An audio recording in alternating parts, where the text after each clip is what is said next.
4절로 8절입니다. 제가 봉독해 드립니다.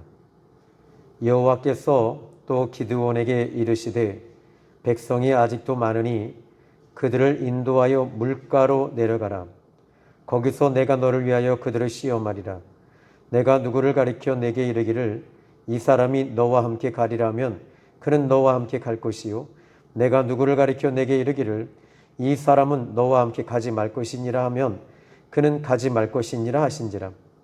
이에 백성을 인도하여 물가에 내려가매 여호와께서 기드온에게 이르시되 누구든지 개가 핥는 것 같이 혀로 물을 핥는 자들을 너는 따로 세우고 또 누구든지 무릎을 꿇고 마시는 자들도 그와 같이 하라 하시더니 손으로 움켜 입에 대고 핥는 자의 수는 300명이요 그 외의 백성은 다 무릎을 꿇고 물을 마신지라.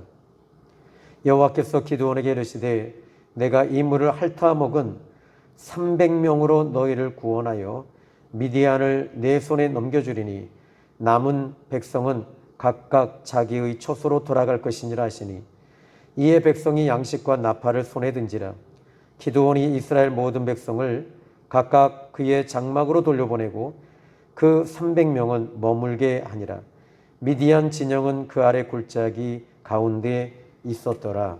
아멘. 자, 오늘 우리가 복받는 비결이 어디 있을까요? 먼저 또 문제가 해결되고 복을 받는 비결은 이 성경을 통해서 복받는 비결을 찾아야 되고 또 말씀을 통해서 문제 해결되어지는 것을 여러분들이 찾아내셔야 돼요. 그런데 이 하나님을 통해서 문제 해결이 되어집니다. 하나님께서 하나님 뜻대로 살 때 하나님께서는 복을 주시고 문제를 해결해 주시고 또 닫힌 것들을 열어 주십니다. 오늘 성경 본문의 이스라엘 백성들의 문제는 미디안과의 전쟁의 위기입니다. 이 문제 앞에서 가장 중요한 것은 지금 이 미디안과의 전쟁의 문제에서 가장 중요한 것은 이 문제는 하나님과의 전쟁이 시작이 되어야 된다는 거죠. 단지 이스라엘 백성과 미디안과의 전쟁이라면 이스라엘 백성들은 분명히 100% 집니다. 그런데 이 이스라엘 백성들은 이 문제를 하나님의 문제로 만들어 가고 있었던 것입니다. 그러니까 이 문제는 미디안과의 전쟁은 지금 하나님과 미디안과의 싸움이 되었던 거죠. 이것을 적용하실 수 있을 겁니다. 여러분들이 지금 가지고 나온 문제도 그 문제는 여러분과 그 상대방과의 문제가 아니라 하나님과 지금 여러분과의 관계, 즉 하나님의 문제가 된다는 거예요. 그 이유가 어디 있지요? 바로 우리는 하나님의 자녀이기 때문입니다. 하나님의 자녀이기 때문에 하나님께서는 그 아들에게 그 딸을 이 문제를 해결해 주시는 것은 당연한 것이죠. 자, 먼저 이제 오늘 본문의 말씀을 보니까 이 기드온이라고 하는 이 사사가 하나님을 만났습니다. 하나님을 만나고 하나님의 도우심을 경험하죠.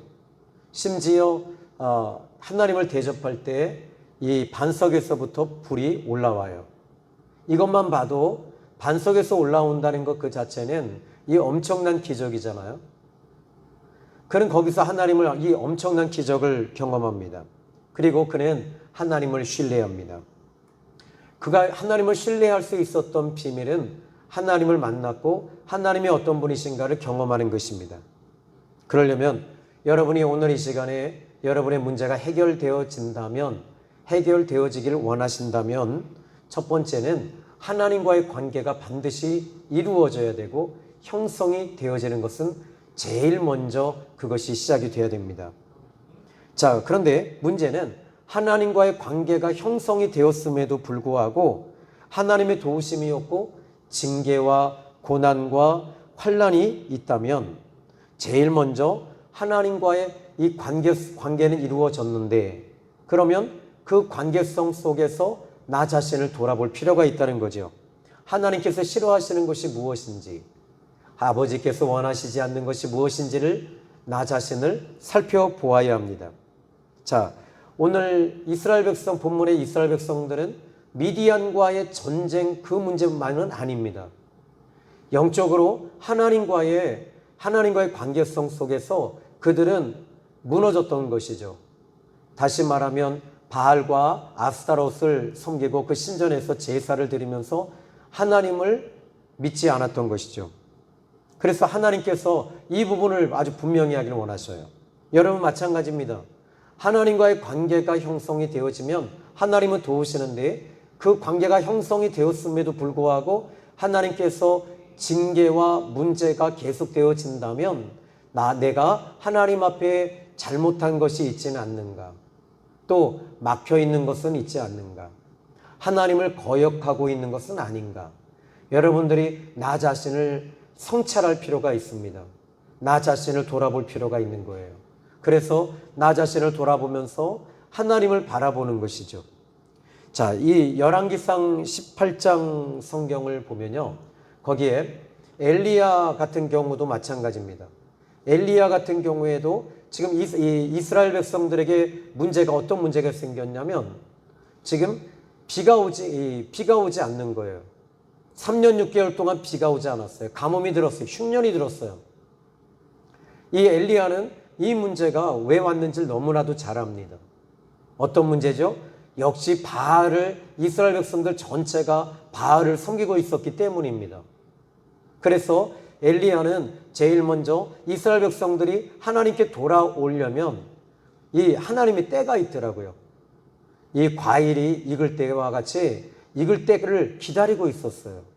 그래서 하나님께서 우루에 비가 있지 아니하리라 라고 엘리야가 왕 앞에 이스라엘 백성들 앞에 선언하고 선포했을 때 그때부터 그 시점으로 비가 오지 않았습니다. 그리고 나서는 이 비가 오지 않는 것은 엘리야가 선언하고 선포했기 때문이 아닙니다. 어디서 이 비가 오게 하려면 어떻게 해야 되죠? 바로 바알 선지자와 바알 우상과 그리고 아스타롯을 부셔야 되는 거 아니겠어요? 이것을 부숴야지만이 이제 하나님께 막힌 것을 열어놓는 것입니다.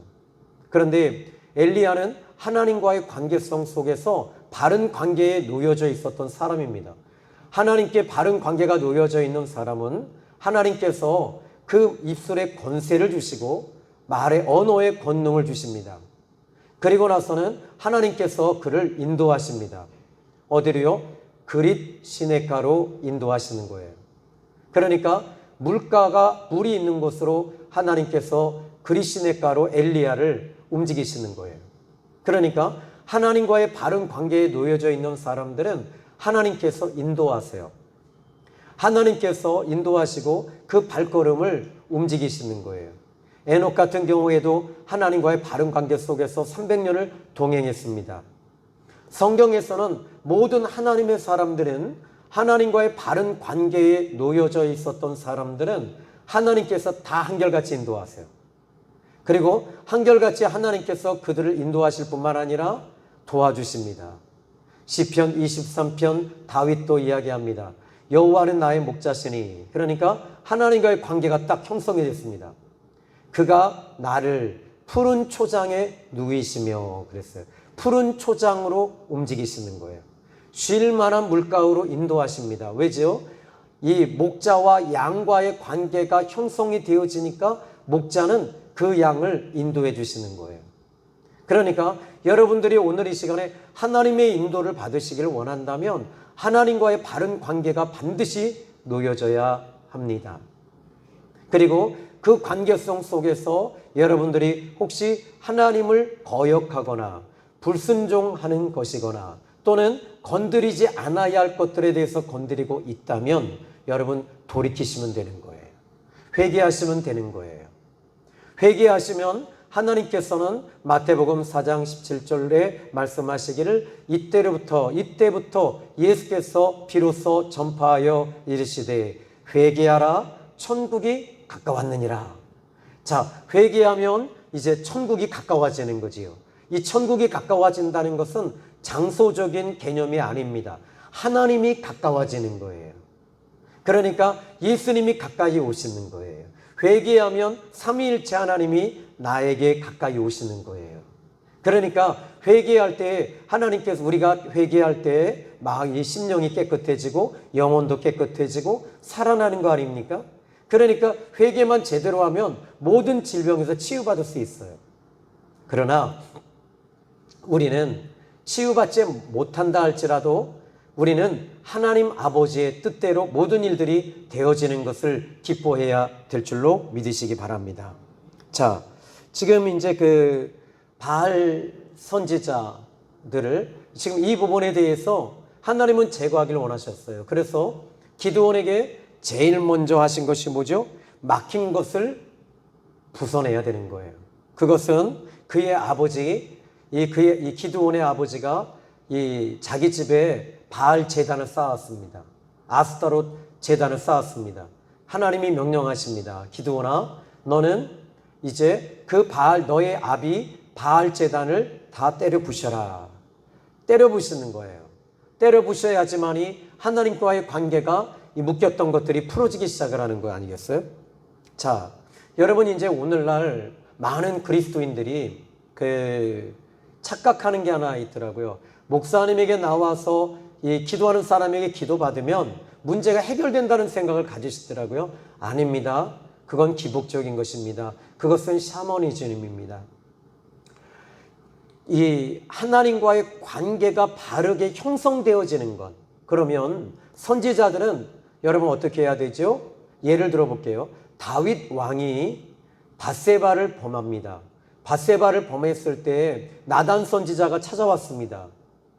나단 선지자가 찾아와서 어떻게 했죠? 다윗 왕을 축복하지 않았습니다. 다윗 왕을 그의 잘못한 것을 찌른 것입니다. 그가 하나님과의 관계가 무너진 것에 대해서 그는 정확하게 그에게 아픔을 주기 시작을 했던 겁니다. 그런데 영적인 사람, 하나님의 사람은 자기의 잘못함을 듣고 어떻게 하죠? 돌이킨 거잖아요. 그래서 나온 시편이 시편 51편, 밧세바를 범한 후에 나단 선지자가 와서 그에게 이야기를 하고 그 이야기를 하여 쓴 시편 51편이잖아요. 그가 이 얼마나 애통해하면서 하나님 앞에 울면서 기도했는지 몰라요. 돌이키는 거잖아요. 돌이키는 것이 문제예요. 여러분들이 지금 내 문제를 해결하기 위해서 지금 교회에 나온다? 이건 조금 문제가 있습니다. 문제가 해결되기 위해서 기도원에 간다? 이거 문제 있습니다. 가장 중요한 것은 이 문제가 있을 때 제일 먼저 나를 살펴보는 거예요. 어떤 나를? 하나님과의 나와의 관계에 있어서 지금 잘못되어져 있는, 형성되어져 있는 것들을 살펴볼 필요가 있다는 거죠. 그런데 문제는 우리는 마태복음 7장 1절로 3절의 말씀을 보시면 비판받지 아니하려거든 비판하지 말라. 네가 남을 비판한 후에는 오히려 내 눈에는 들보가 있고 남의 눈에 있는 티는 있는데 너는 남의 눈에 있는 티를 빼려 하는도다. 먼저 내 눈에 있는 들보를 빼낸 후에야 남의 눈에 있는 티를 빼내게 되리라. 이렇게 주님 말씀하셔요. 그러니까 나를 보지 못하는 거예요. 대부분의 사람들은 문제만 보고 있지 나를 살펴보지 못하니까 어떻게 돼요? 그 문제는 영원히 이 수평과 수직적으로 그냥 계속 평행선을 달려가는 겁니다. 언제까지요? 죽을 때까지. 언제까지요? 주님 오시는 날까지. 그럼 어떻게 돼요? 여러분 많은 시간들을 빼앗기는 겁니다. 오늘 나 자신을 빨리 돌아보셔야 됩니다. 오늘 무엇인가가 지금 내가 막혀 있을 때는 나를 빨리 돌아보시고 나를 살펴보시고 하나님 앞에 기도하십시오. 하나님, 혹시라도 제가 하나님 앞에 잘못한 것이 있나요? 혹시 하나님 앞에 제가 불순종한 것이 있나요? 혹시 하나님, 제가 하나님의 성령을 회방하진 않았나요? 호너니 하나님, 내가 하나님을 기쁘시게 하지 못한 것이 있다면 하나님 이 시간에 나에게 알려주십시오. 말씀을 통해 깨닫게 하시고 기도를 통해 깨닫게 하시고 하나님의 채널을 통해서 깨닫게 하여 주십시오. 그리하면 무조건 순종하고 하나님 앞에 나를 드리겠습니다 라고 기도하시기를 바랍니다. 자, 이제 여기 그 기도원은 하나님을 경험한 사람이잖아요. 그죠? 하나님을 경험했습니다. 어떤 하나님을 경험했죠? 첫 번째 큰 사건은 반석에서부터 여호와의 여호와의 사자가 왔을 때 그는 이 양고기와 그리고 이제 국과 그리고 음식을 가져와서 그것을 대접하려고 했습니다. 발을 씻기고 대접하려고 했습니다. 그런데 이 여호와의 사자가 어떻게 해요? 그 국과 고기를 반석에다가 부어버리려는 거예요. 그런데 그것은 허비일 수도 있지요. 사람이 먹는 것이 음식인데 그것을 땅바닥에다가 반석에다 부어버리면 되겠습니까? 그런데 여기서 기드온은 하나님의 말씀에 순종해서 그것을 부었더니 그리고 여호와의 사자가 막 명령하니까 이제 그때부터 거기서부터 불이 올라오는 거예요. 말도 안 되는 기적이 일어나는 거잖아요. 우리가 볼 때는 말도 안 되는 기적 아닙니까? 두 번째는 어떤 기적이었죠? 기드온에게 하나님께서 이제 기드온이 이 부분에 대해서 하나님께서 그를 쓰신다고 하니까 그는 하나님 앞에 양털 뭉치를 가지고 하나님을 테스팅했습니다. 이 하나님을 테스팅하는 것이 지금 이 사사기 6장의 말씀을 보시면요. 6장 36절로 40절의 이야기를 하고 있습니다. 그래서 37절에 내가 양털 한 뭉치를 타작마당에 두리니 만일 이슬이 양털에만 있고 주변 땅은 마르면 주께서 이미 말씀하신 같이 내 손으로 이스라엘을 구원하실 줄을 내가 알겠나이다. 이슬이 양털에게만 내리고 땅에는 내리지 않게 해주시는 것. 이건 말이 안 되잖아요. 또 이슬이 어디에만 내려요? 그 다음에는요. 이슬이 이 주변 땅에만 이슬이 내리고 그 다음에 양털에는 이제 이슬이 내리지 않는 거예요. 이렇게 해주신다면 자기가 믿겠다는 거예요. 그런데 정말 그렇게 된 거예요. 하나님이 정말 그렇게 하신 거예요. 이게 어떻게 되죠? 사람의 힘으로는 도저히 불가능한 일입니다. 사람의 힘으로는 안 되는 일입니다. 전능하신 하나님이 지금 이 문제 가운데 개입하시고 간섭하시고 지금 이 문제에 하나님이 움직이고 계신다는 것에 대해서 기드온에게 확인을 시켜주고 계시는 거예요. 다시 말하면 하나님이 하신다는 겁니다. 하나님이 도와주신다는 것입니다. 자, 우리가 이제 하나님의 손에 있다는 것이죠. 양털 뭉치는 다시 말하면 하나님의 손에 있음을 보여주고 있는 내용이라고 보실 수 있습니다. 자, 그런데 여러분 우리가 이 열왕기상 18장 33절로 39절의 말씀을 보시면요. 양털 뭉치와 똑같은 사건이 하나 벌어지죠. 당시에도 당시에는 비가 오지 않았어요. 그런 상황 속에서 지금 엘리야는 이 바알 선지자들과 아스테롯 선지자들을 다 불러 모으게 합니다. 850명. 그런데 성경에는 약 400명만 나와 있다고 그래요. 그런데 어떤 연유로 안 나왔는지는 몰라요. 그러나 분명한 것은 850명이 나와 있다라고 보편적인 해석은 그래요. 그런데 이 보편적으로 850명이 나와서 지금 엘리야는 지금 혼자 혈연 단신 혼자였습니다. 그런데 여기에다가 이제 양을 잡아놓고 소를 잡아놓고 이 각을 뜨고 이 번제를 드립니다. 그리고 나서는 도랑을 팝니다.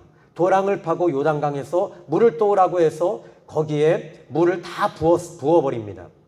그리고 나서는 이제 거기에 12개의 이제 반석, 다시 말하자면 이제 12개의 돌을 세웁니다. 무너진 제단을 다시 세우는 거예요. 그리고 나서는 어떻게 하죠? 거기서 이제 바알 선지자들이 먼저 난리치죠. 먼저 이 번제물에 불이 붙으면 그 신이 참 신이다, 참 하나님이다라는 것을 증명할 수 있다는 겁니다. 바알 선지자들이 아무리 소리를 쳐도 불이 내리질 않습니다. 심지어는 칼을 가지고 자기 몸을 찢기 시작을 합니다. 온몸에 피범벅이 되고 온몸에 피범벅이 되어서도 불이 내리지 않았습니다.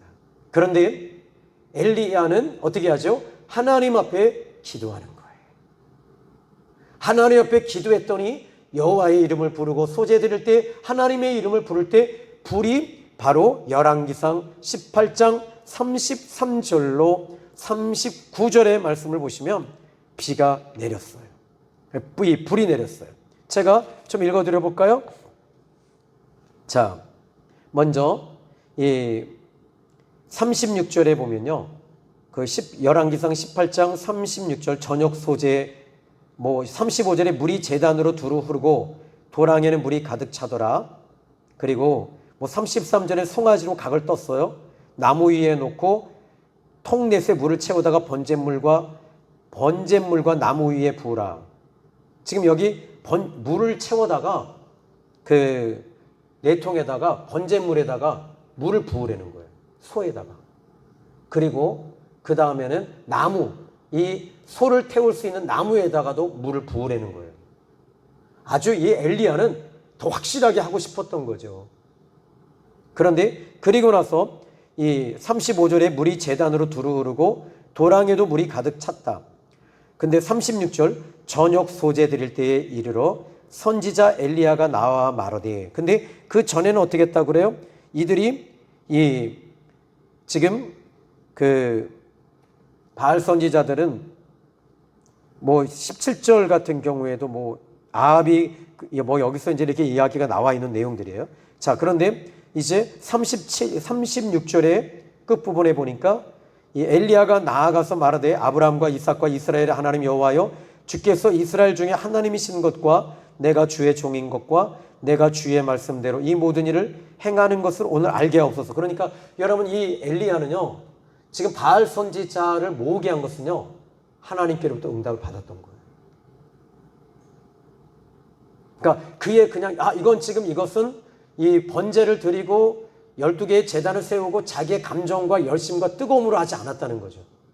왜냐하면 36절에 이스라엘 중에서 하나님이신 것과 내가 주의 종인 것과 내가 주의 말씀대로 이 모든 일을 행하는 것을 오늘 알게 하소서. 그러니까 여러분들이 오늘 이 시간에 어떤 문제가 있을 때 응답 받으시고 말하십시오. 응답 받으시고 행동하십시오.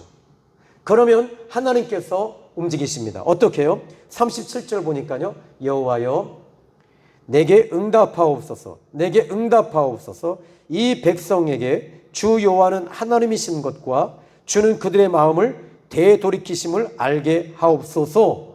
이렇게 기도해요. 하나님의 뜻에 딱 맞춰서 기도한 거예요. 그리고 나서는 이 38절에 이에 여호와의 불이 내려서 번제물과 나무와 돌과 흙을 태우고 또 도랑의 물을 핥은지라, 이렇게 말해요. 불이 내린 거죠.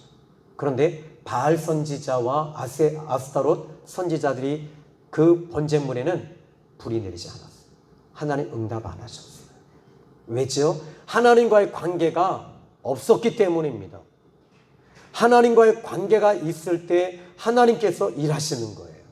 그리고 그 관계가 무너지지 않는 한 여러분이 하나님과의 관계에 있어서 형성이 되어지고 하나님 앞에 여러분들이 묶이지만 않고 또 닫혀있지만 않는다면 하나님은 오늘 이 수요 예배를 기점으로 해서 풀어주실 것입니다. 하나님께서는 그러므로 여러분 여기서 이 영적인 부분들을 정확하게 여러분들이 보실 필요가 있는 거예요. 자, 마찬가지입니다. 결국에는 이 모든 일들은 숫자의 싸움이 아니었던 것이죠. 850명과의 싸움이 아니고 기드온과 이스라엘 백성들이 약 지금 32,000명이 모였어요. 32,000명이 모였고 미디안 군대는 지금 메뚜기 새끼처럼 약 수십만 대군이 몰려왔습니다. 동방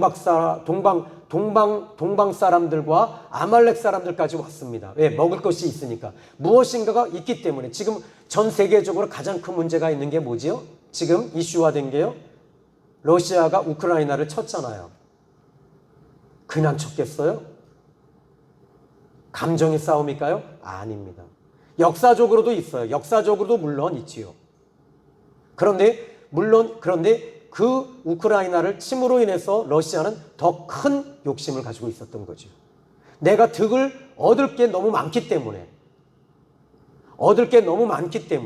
천연 자원뿐만 아니라 그리고 유럽 일대 그 일대 전체 지역을 다 잡을 수 있는 패도권, 다시 말하자면 주도권을 잡게 되는 거잖아요. 그런데 지금 이 시대는 그런 시대가 아니잖아요. 그런데 똑같은 상황인 거예요. 똑같은 상황입니다. 미디안이 이렇게 쳐들어온 이유는 바로 그런 상황입니다. 이스라엘을 잡음으로 인해서 이스라엘이 이 자리를 잡고 있는 땅은 지중해입니다. 바닷가를 끼고 있어요. 고대 시대는요, 바닷가가 무역이 항상 형성이 되어지고 무역에 의해서 움직입니다. 그러나 이것은 사람이 보는 사회학적으로나 사람이 보는 이론적인 이야기입니다. 그러나 우리는 사사기 6장에 보니까 이스라엘 자손들이 또 여호와의 목전에서 악을 행함으로 하나님 여호와께서 이스라엘 자손들을 미디안의 손에 넘겨버리셨다라고 했다는 거예요. 그러니까 여러분, 여기서 우리가 영적으로 이런 부분들을 영적으로 볼 필요가 있다는 거지요. 그러니까 세상 사람들은 지금 이 소련과 러시아와 이 우크라이나, 그런데 우크라이나가 여러분 참 놀라운 게 뭔지 아십니까? 우리나라 선교사님들이 그 안에 들어가서 못 나오고 계셔요. 거기서 기도회들을 하고 있어요. 우크라이나가 지금 예수님을 많이 믿고 있습니다. 기독교가 지금 막 강력하게 퍼지고 있어요. 이 일로 인해서 기독교는 더욱더 그곳에 들어가게 될 것입니다. 하나님은 여러분들이 어떤 문제가 있을 때 문제가 지금 미디안과 이스라엘과의 문제가 아니라 이것은 철저하게 미디안은 하나님이 쓰시는 자그마한 도구에 불과했던 거예요. 회초리에 불과했던 거예요. 그런데 회초리라는 것을 모르고 이스라엘 백성들은 그 회초리를 통해서 바알과 아스타롯을 제거해야 되는 거였습니다. 이제 제거했습니다. 어떻게 됐지요? 이제부터 하나님께서 움직이시는 거예요. 기드온을 가지고 먼저 그에게 확고한 마음을 주시는 거예요. 내가 너를 붙잡아 쓸 거야. 내가 너를 도구로 쓸 거야. 내가 너를 통해서 저 미디안을 물리칠 거야. 너희들은 내가 어떤 하나님인지, 너희가 나를 믿고 신앙을 한다면 나는 어떤 하나님인지를 알고 믿으라는 거예요. 바알에게 그들이 바알을 섬겼습니다. 아스타롯을 섬겼습니다. 그들이 바알과 아스타롯을 섬겼던 그 결과는 지금 이 전쟁에서 바알은 아무런 능력도 행사할 수 없는 그냥 죽은 잡신이었다는 겁니다. 그러나 이 문제 앞에서 이 문제를 해결할 수 있는 분은 오직 하나님이시며 그 하나님이 이 문제를 개입하시고 간섭하심으로 말미암아 지금 이 문제는 해결될 수 있다는 것입니다. 그래서 양털 뭉치를 하나님께서 보여주시는 거예요. 불가능한 것들을 하나님께서 이 기드온에게 보여주시면서 확신을 주시면서 하나님께서 그를 들어 쓰시고 계시는 거예요. 그런데 그러다 보니 하나님께서 32,000명의 이스라엘 자손들이 각 지파들이 다 모였을 때 하나님께서는 너무 많다는 거예요. 너무 많다는 거예요. 기드온은 아마 그 문제 앞에서 주판을 튕겨야 되겠지요. 계산기를 쳐야 되지요. 저쪽에는 지금 이스라엘 백성들이 주로 잘했던 게 뭐지요? 광야에서 가나안 들어갈 때 그들은 제일 먼저 뭐부터 해요? 스파이를 보내잖아요. 나를 사랑한 스파이 007. 스파이 정탐꾼. 좋은 말로는 정탐꾼이고 스파이지만 나쁜 말로는 간첩입니다. 간첩입니다. 그들은 간첩을 그렇게 보냈던 거예요. 왜? 적을 알아야 되니까. 이걸 튕겨봐야 되니까. 싸워보려면, 가나안 땅에 들어가 보려면 저들이 어떤 지형에 있고 어느 지역에 있으며 몇 명이 어떤 군대는 얼마나 있고 또 성은 어떤 성을 가지고 있는지에 대해서 지도를 대충 그려와야 되는 거예요. 그런데 하나님께서는 그것을 원치 않고 계셨어요.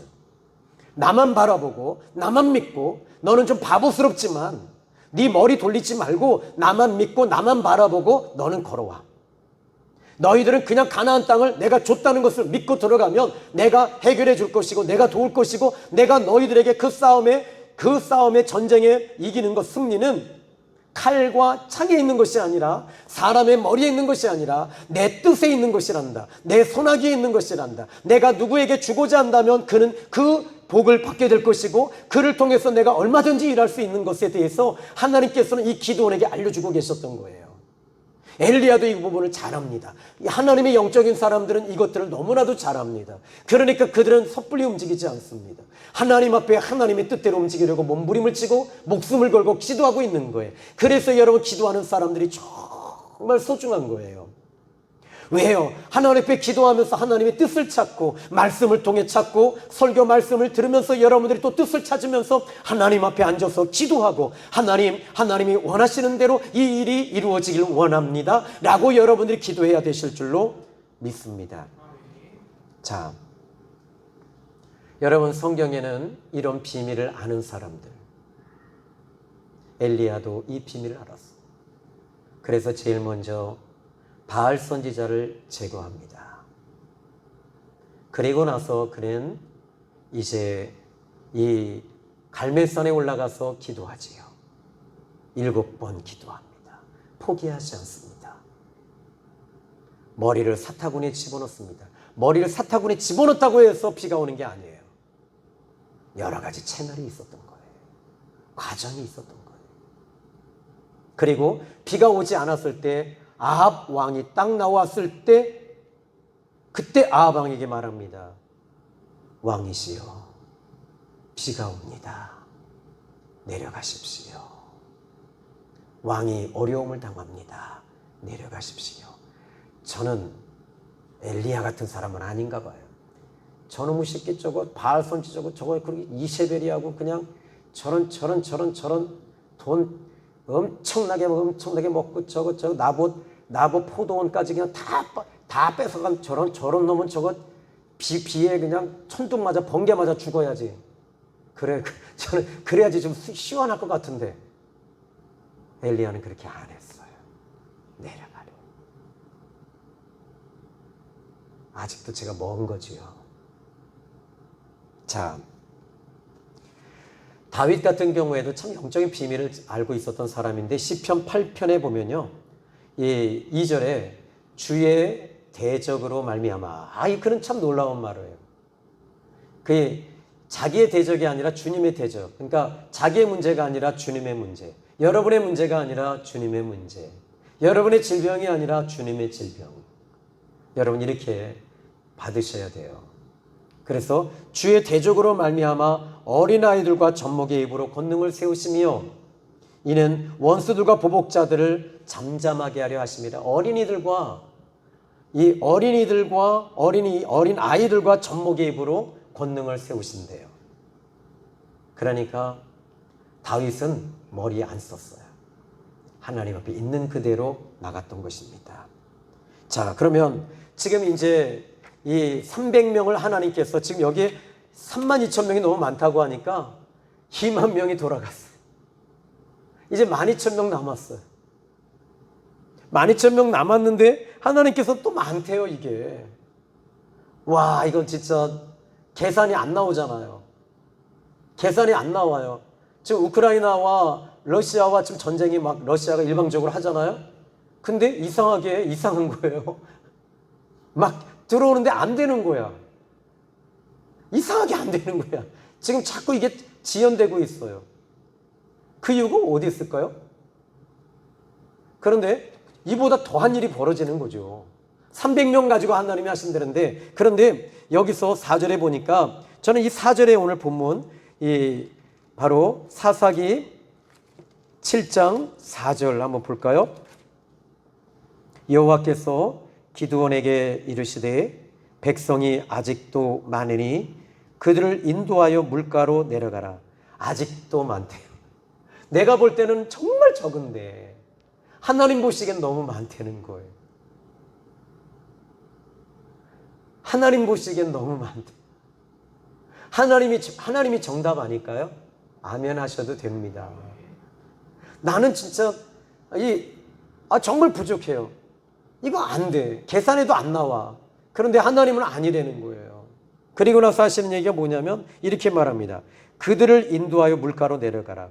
거기서 내가 너를 위하여 그들을 시험하리라. 누구를 위해서 시험한다고요? 기드온을 위해서 시험하시겠다는 거예요. 기드온을 위해서 사람 붙여주겠다는 거예요. 아니 지금 32,000명도 붙인 것도 가뜩이나 지금 적어서 입에 풀칠하고 있겠는데 지금 그들이 너무 많다고 하면서 내가 그들을 너를 위해서 인도하겠다는 거예요. 너를 위해서 세우시겠다는 거예요. 그러면서 하나님이 어떻게 하시냐면 그럼 누구를 택합니까? 그랬더니 4절에 이렇게 말씀하셔요. 내가 너를 위하여 그들을 시험하리라. 너와 함께 죽을 수 있는 사람들, 너와 함께 목숨 걸 수 있는 사람들을 뽑아주겠다는 거예요. 너와 함께 목숨 걸 수 있는 사람들, 그 사람들을 너에게 붙여주시겠다는 거예요. 3만 명 전쟁이 일어나면 다 도망갑니다. 여러분, 우리 생명의 샘 교회에 사랑하는 귀한 동역자 여러분, 저는 여러분들이 저와 함께 생명을 걸고 예수님을 믿고 복음을 전하면서 하나님의 사역을 감당하는 동역자임을 믿습니다. 여러분들은 다 한결같이 주의 종들입니다. 여러분들은 사명자이십니다. 여러분들은 사명자일 뿐만 아니라 동역자입니다. 그래서 하나님께서 여러분과 제가 이렇게 바라볼 때 여러분들도 같이 바라봐 주셔서 감사하고, 여러분이 이렇게 바라볼 때 저도 같이 바라보고 있어요. 이게 무엇일까요? 하나님께서는 기드온에게 그에게 귀한 동역자들을 하나님께서 뽑아주시겠다는 거예요. 그러면서 이렇게 말합니다. 내가 누구를 가리켜 너에게 이르기를 이 사람이 너와 함께 가리라. 하나님이 이 사람을 가리켜서 이 사람이 너와 함께 갈 거야. 이 사람이 너와 함께 갈 거야. 죽을 때까지 너와 함께 갈 거야. 하나님이 이렇게 뽑아주시겠다는 거예요. 그리고 나서는 그는 너와 함께 갈 것이요 내가 누구를 가리켜 너에게 이르기를 이 사람은 너와 함께 가지 말 것이다. 이 사람은 아니다라고 하신다는 거예요. 그러면 너는 가지 말라는 거예요. 하나님의 손에 있다는 거예요. 사람을 뽑을 때도 하나님께서 이렇게 해주시겠다는 거예요. 그러면서 하나님께서 그 2만 명, 2만 명 돌아가고 12,000명 중에서 하나님께서 그들을 그렇게 뽑아주시는데, 그리고 나서는 최종적으로 5절에 이렇게 말합니다. 이에 백성을 인도하여 물가에 내려가니 여호와께서 기드온에게 이르시되, 이제 하나님께서 이 사람이다 한 사람을 이쪽으로 뽑아내고요. 그리고 나서는 내가 저 사람을 너에게 붙였다. 그리고 저 사람은 너와 함께 가면 안 돼. 딱 이렇게 말씀하시니까 그대로 뽑아내고 나서 그 다음에는 이렇게 말합니다. 누구든지 개가 핥는 것 같이 혀로 물을 핥는 자들은 너는 따로 세우라. 누구든지 무릎을 꿇고 마시는 자들도 그와 같이 하라. 그리고 6절 손으로 움켜 입에 대고 핥는 자는 수는 300명이요 그 외의 백성은 다 무릎을 꿇고 물을 마신지라. 손에다가 물을 두고 핥아 먹는 사람 300명. 그 사람을 하나님이 뽑아주신 거예요. 여러분, 하나님의 손에 있어요. 여러분, 앞으로의 미래와 비전과 사역과 우리 생명의 샘 교회는 하나님의 손에 있음을 믿습니다. 이번 대통령 선거 역시 마찬가지입니다. 여러분, 하나님이 이 사람이다 하는 사람을 찍으십시오. 기호 0번입니다. 기호 0번. 0은 뭐예요? 구원이시잖아요. 우리 예수님. 해 아래 새 것은 없어요. 그러나 희생할 수 있는 사람이 누구인가? 아무도 없겠지요. 그래서 조금 가까운 사람을 여러분이 선출하시면 될 거예요. 귀한 표 여러분 함부로 하지 마시고, 지역이나 감정이나 이거 떠나서 하나님 앞에 가만히 놓고 기도하시면서 여러분이 하십시오. 자, 하나님의 손에 있습니다. 대한민국은 어떤 나라입니까? 선교사님들이 피를 흘려가면서 순교하면서 세운 나라 대한민국입니다. 이 나라가 이렇게 자유주의, 바로 민주주의로 자리를 잡을 수 있고, 기독교의 교회가 이렇게 대한민국의 전 세계에서 가장 많은 교회, 가장 큰 교회, 가장 많이 모이는 교회는 대한민국밖에 없습니다. 선교를 제일 많이 하는 나라가 대한민국밖에 없습니다. 그렇다면 이 나라를 이렇게 축복하시는 나라, 하나님이 귀하게 보는 나라, 하나님이 이 나라를 이렇게 붙잡고 계신다면 이제 여러분들도 이제 앞으로 마지막 이 시대, 종말의 시대에 하나님이 여러분들을 들어 쓰시리라고 믿습니다. 하나님이 여러분을 붙잡아 주시리라 믿습니다. 이제 여러분들이 오늘 이 시간에 이 수요 예배에 오늘 이 말씀을 통해서 기도원에게 주신 이 메시지는 하나님의 손에 있단다. 아무개야, 너의 앞길은 내 손에 있단다. 너는 내게 순종해라. 내가 너를 붙잡아 줄 것이고 내가 너를 들었을 것이며 내가 너를 축복하리라 말씀하심을 믿으시기 바랍니다. 기도합니다. 살아계신 하나님 아버지, 고맙고 감사합니다. 오늘 귀한 말씀을 통해서 은혜 주신 하나님, 기도원을 들어쓰시고 기도원에게 확신을 주시고 이스라엘 백성들을 위해 그를 도구로 쓰고 계셨던 하나님, 오늘 이 오남골에, 이 오남성에, 이 양지성에 하나님 아직도 믿어야 할 사람이 믿지 않고 있다면 우리를 도구로 써주셔서, 우리는 심히 연약하고 미약한 교회에 있지만 하나님 우리를 도구로 써주십시오. 하나님, 이제 생명의 샘교회가 나아가야 할 길이 있고 해야 할 일들이 있고 또 우리의 비전과 사명이 있습니다. 이 사명 앞에 하나님께서 능히 일하시리라 믿습니다. 예수님의 이름으로 기도했습니다. 아멘.